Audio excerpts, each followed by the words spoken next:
talked about how it can be a voluntary assumption of the duty, which is when somebody volunteers to help somebody, that type of deal. And we talked about how it could be also mandated by the law or mandated by statute, right?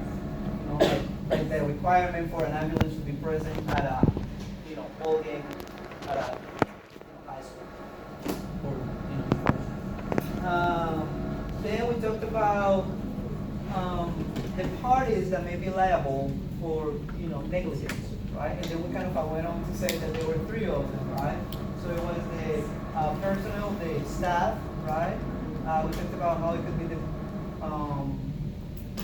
what do you call it, the supervisory personnel, administrative personnel, and also the corporate entity, right? And so we kind of already went over the personnel, the staff, they're kind of like the ones at the front lines. And so most cases of negligence, most acts of negligence are going to be done by, the people that are actually at the front line, right? The personnel, the staff, right? So we talked about how supervision is key. We talked about the quality, the quantity of the supervision, that type of idea, right? So here's where we left off last time. And the second party that may be liable is the administrative or supervisory personnel. And the general rule is that they are not going to be liable for the negligence of subordinates, right? People that are underneath of them, unless some requirements are met, right? And that is that in the grand scheme of things, they actually do owe a duty in relation to whatever the negligent act was, right? So they actually, by their acts of omission, they failed to do something, right? One of the things that they could have probably failed to do is what? Properly train the staff, the subordinate, right? They didn't supervise it correctly, they didn't train it correctly, right? So they omitted that part of their job, then they could be found liable, right? If they do the job, if they train the person, if they supervise as is required, then usually they're not going to be found liable, unless they kind of, by their acts of omission, they fail to train the person or supervise them, give them directions, and that increases the likelihood for that person to have been negligent. Does that make any sense? All right? So usually not found liable unless their actions of omission increases the likelihood for the negligent act to take place. All right?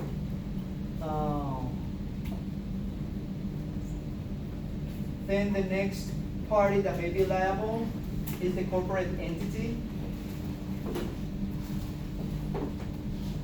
And it is known as the doctrine of respondent superior, and also known as vicarious liability. Most of the time, that's kind of like the term that you're going to be hearing about it is vicarious liability. And vicarious liability pretty much says that negligence of an employee is imputed to the corporate entity if a few elements are met. The first one is that there has to be an employer-employee relationship. That's the first element that needs to be there.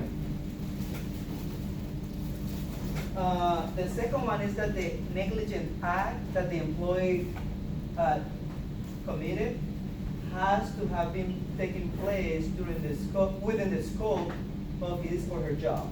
Does that make any sense? So it's during the work hours, that person was actually negligent while they were doing a job that was profiting the corporate entity, right?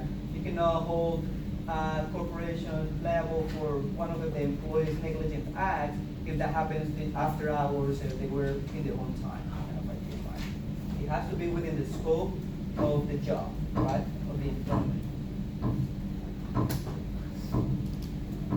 And it only covers mere negligence, like simple negligence, right? It doesn't cover gross negligence or willful, wanton, or reckless misconduct, that type of things, right? It has to be. Can you think of an example of when, having heard those elements, can you think of an example when a corporation can be liable for the negligent acts of his or her employees?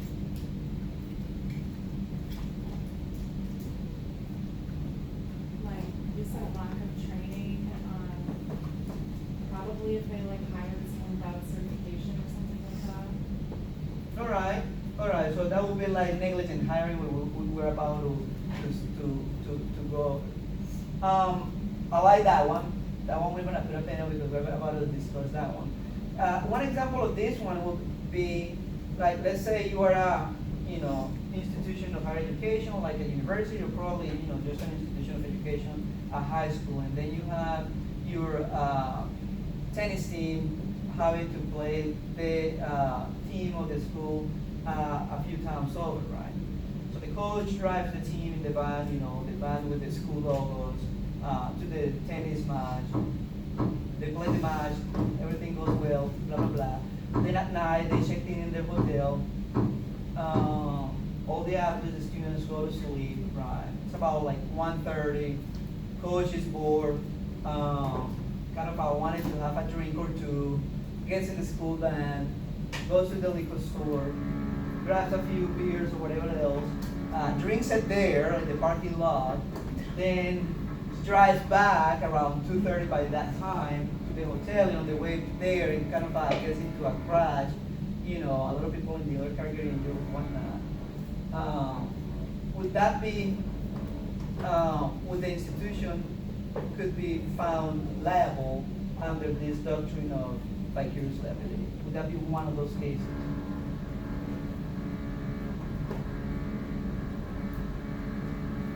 I don't think the institution would be liable. Because?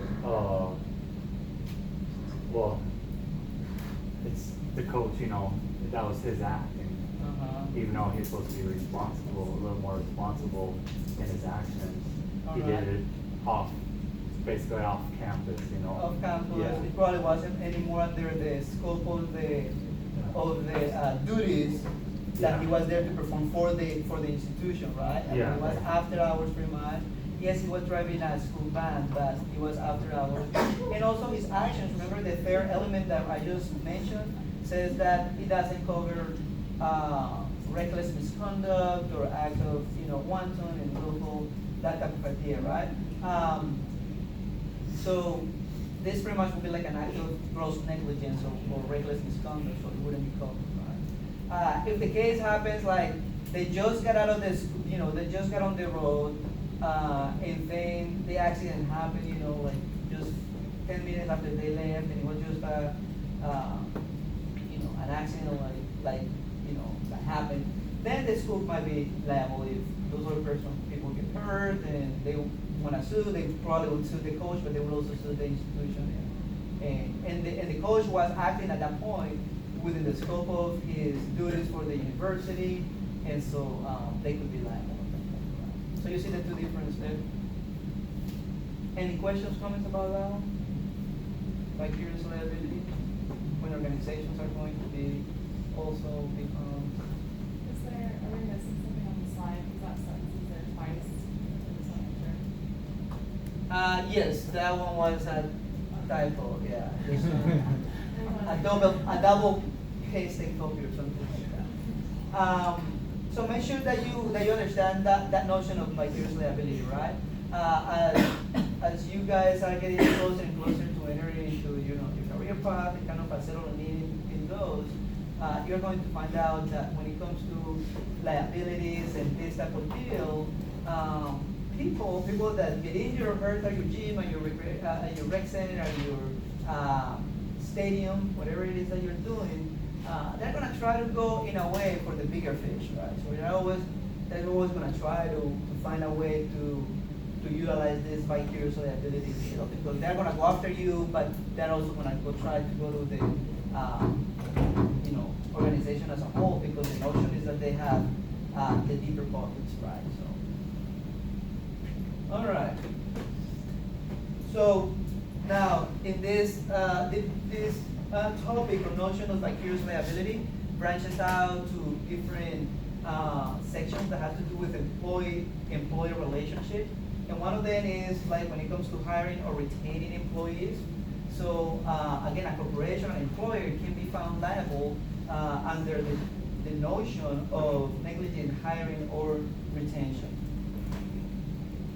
So if you hire somebody who doesn't have the qualifications, if it is somebody who's actually handling people and as in like a physical therapist or somebody who's a trainer and doesn't really have the required certifications and qualifications to perform that job, people are getting hurt, their backs are being broken because this person doesn't really know the right technique to work out, and then you could be found liable under this notion of hiring somebody who was incompetent for that job, right? Also, bad behavior, that will fall under retention. If once the person is working for you and then you start seeing or hearing these complaints about this person's behavior with, either with other staff or with the clients, and you just kind of sort of ignore it, and then something progressively bad happened, like there was this instance of this and there was other instance of that, and then you just ignore those, and then something really bad happened, negligent retention would be one of the ways they're getting, right? You knew about that person's behavior, you have been warned about it, and you did nothing about it, right? So again, the supervisor was aware of these issues, but never really did anything about it, right?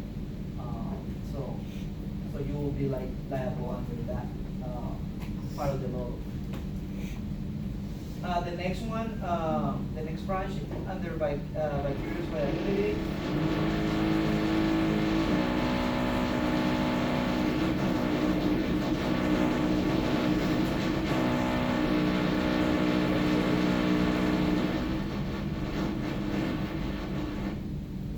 Is negligent selection, and this one is when the employee, actually this should be like the employer, picked a contractor negligently. So here we're talking about similar, this is similar to negligent hiring, except that we are talking about a contractor instead of an employee, right? Do we know the difference between a contractor, independent contractor, and then an employee? Right, so it's kind of like the same. So here's just you select somebody.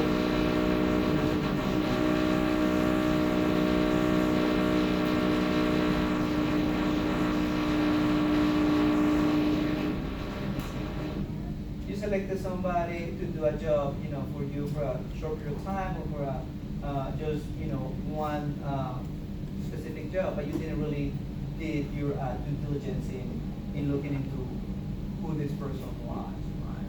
So it's kind of similar to a negligent hire, just that the status of those two people are different in relation to your corporation. And then there is that notion of negligent training, supervision and general negligence. This is again like the notion that we talk about, like when administrators or supervisory personnel are found negligent, where they can be negligent in the form of negligent training, but not, giving their personnel the appropriate training. They should be able to instruct people of every pertinent part of their jobs. They should demonstrate. They should keep up with new ways of doing things. Probably, depending on the activity, they should train, repeatedly. It shouldn't be like just once in a lifetime kind of a training. It should be like repeated. And monitor the progress of the person, the performance of the person. And obviously, they need to have documentation that training has been provided in the form of signing that the person attended the training and was given the training, that type of thing. Of any tests that they might be given after the training. All right. So before I lose you guys completely, let's work in pairs to create these scenarios. You don't really have to write it. I just want you to discuss it like with your neighbor there. and then be ready to discuss it as a class, right? So I want you to come up with an example scenario in which one considered an employer for negligence.